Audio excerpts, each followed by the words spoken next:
Hey everyone, welcome back to another $1,000 strap search. This is the second one of my $3,000 series that I got from the bank where one person dropped off 3,000 singles. So my last video was the first 1,000, this is the second 1,000, my next one will be the third 1,000.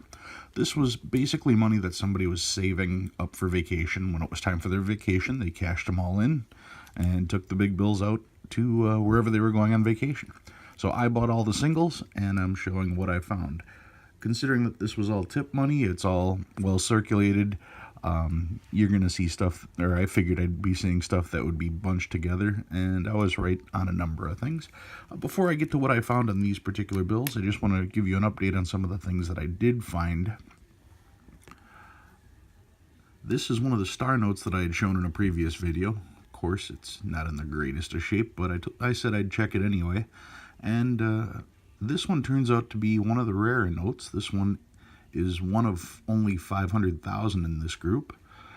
When you consider 500,000, usually they print 3.2 million star notes. So to have a group of only 500,000, that's a fairly low run. So even though it's not in the greatest of shape, it's one of 500,000. You can take a peek at the note and the serial number itself if you want to double check it.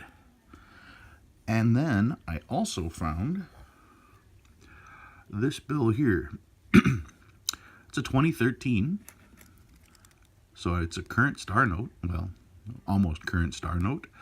This particular one, even though the serial number is this big, was from a short run as well. This one came from a run of only 150,000.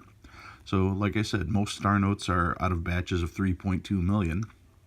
This one out of 150,000. Once again, you can take a look at the numbers and look them up yourself and see that, yes, this is one of the notes that I had in a previous video. I looked it up and that's what it came out to.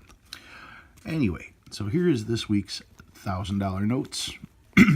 I will get those out of the way and we will take a look at what I got.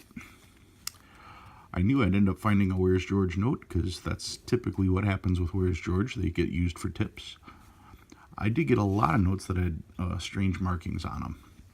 This one, I'm not even sure what that stamp is on the corner, but I knew that somebody would be leaving a note that's marked as tip money.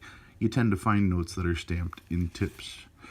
Speaking of which, another one, stamp money out of politics. This one has got another thing on there. There's a hashtag. There's probably a website on this one. And somebody got creative and put, I believe that's Gandhi on there. Yep. Somebody stamped Gandhi on this bill. Not that these are worth anything. I just find it interesting that when I'm going through the money like this, this is what I ended up finding. Found a couple quads. This one's quad 4s, quad 7s, quad 8s.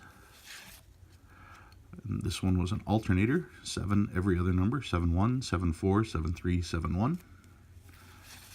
Found another alternator, 1-6, 1-2, 1-2, 1-6.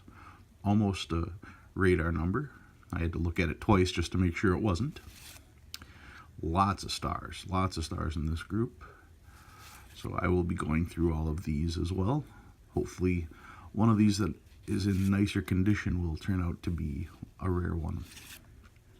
Most of these are from 2013, but as I just showed you at the top of this video, you don't need an old star note for it to be worth a lot. And some of these, this one's 2009, another 2009 star, 2009 J star note, and a 2003 A. That's one of the older star notes that I found. Speaking of old, I've got a bunch of 1999s. I pull all those every time. This one was in good shape, but it's ripped like that, so that'll be going back to the bank. This one's in decent shape. A little bit of a crease in it there. This one's a little rougher. But yeah, lots of 99s in this group. Lots.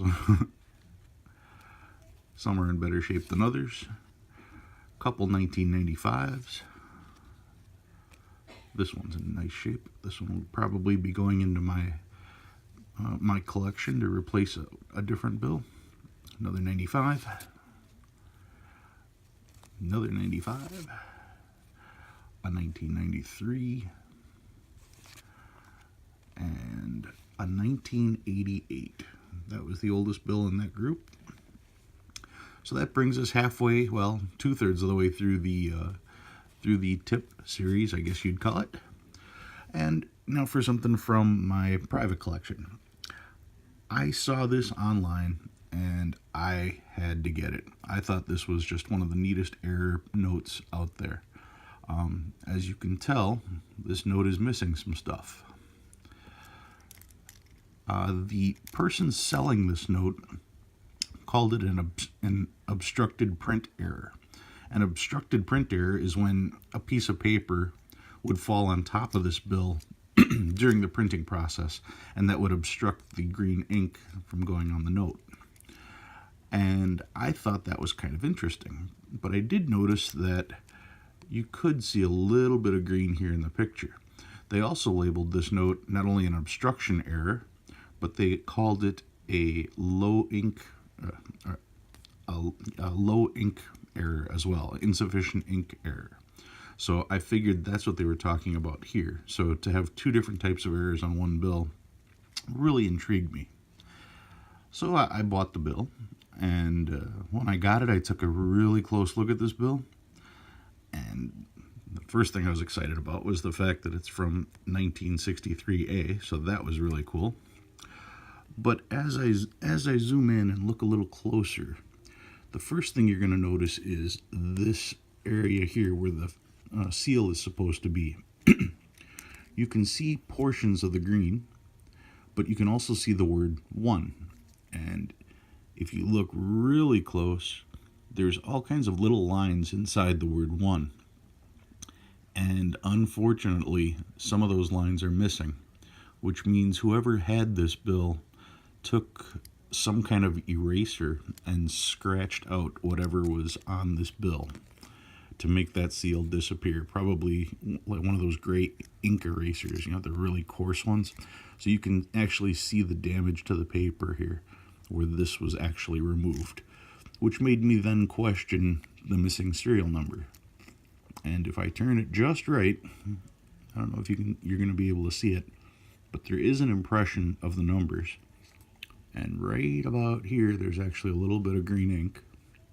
And if I go to the other side, if I turn this just right, you can see there's a 3 right here. You can see that there was something here at one point. So whatever method they used to get rid of this seal, they used the same method to get rid of the serial numbers. So that means that this bill is a real $1 bill, but the error on this bill is fake. Somebody faked the previous owner, who then put this online. I contacted the seller and I told them the story, and they refunded my money, and I still offered them a price for this particular bill because I think it was neat to have. But it's unfortunately is a fake. If it was a real error, this would be somewhere in the neighborhood of $250 to $500. Unfortunately, it's not. It's just a fake. Anyway, buyer beware. Be aware of what you're buying online. Sometimes the deals are too good to be true. This was one of them, but I still think it's a neat thing. It's still a neat piece. Owning counterfeit money is illegal. This isn't counterfeit money. This is just a counterfeit error. All right, guys. Thanks for watching. I'll see you next week with the final 1,000 from the tips series. See ya.